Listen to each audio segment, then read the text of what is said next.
तंहिंखां रिपोर्ट करे रहियो आहे अकबर दिलवानी ठटे शहर जा जे क्रिश्चियन कॉलोनियम ऐं सिंध हाल जे पुठियां कची आबादी में ओचितो बाहि लॻण जे नतीजे में 10 पोरियतनि जा घर सामान सूधो सड़ी रख थी विया। केर बि मदद लाइ न पहुतो। शहरी पंहिंजी मदद पाण तहत बाहि विसाइण में मसरूफ़। बाहि मुतासिरा खुलियल आसमान वटि बि यारो मददगार बणियल केर बि पोइवारी करण वारो नाहे।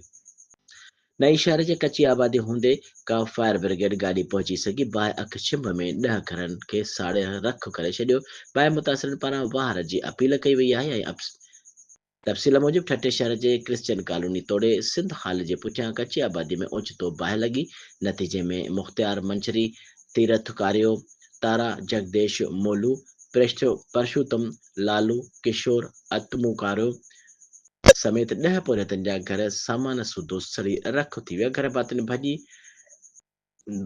घर भातियुनि भॼी रुगो जान बचाए वरिती आहे। बाहि लॻण सां बावजूदि ठटे शहर जे कची आबादी में फायर ब्रिगेड गाॾी बि पहुची नाहे सघी। बाहि मुतासिर हिन वक़्तु खुलियल आसमान हेठि बि यारो मददगार बणिया आहिनि जिन जे अञा ताईं कंहिं बि सार नाहे लधी। बाहि मुतासिरनि मूजिबि बाहि बिजलीअ जे शॉर्ट सर्किट मां लॻी आहे ऐं हुननि चयो त मुख़्तियार मंछरी समेत संदन 10 घर समूरे सामान सूधो सड़ी रख थी विया आहिनि।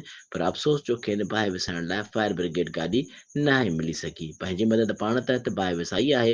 हुननि चयो त सिंधन सभु कुझु ख़तमु थी वियो आहे। हाणे ॿीहर घर ठाहिण जी पहुच नाहे। हुननि चयो त हिन वक़्तु बचनि सां गॾु खुलियल आसमान हेठि बि यारो मददगार बणियल आहियूं पर संदसि केर बि सार लहण वारो नाहे। हुननि वस वारनि खे घुर कई त संदन पोइवारी करे थियल नुक़सान जो अज़ालो करे खेनि ॿीहर अछा अॾाए ॾिना वञनि त जीअं ॿचनि खे सर्दी तोड़े गर्मीअ खां बचाए सघूं।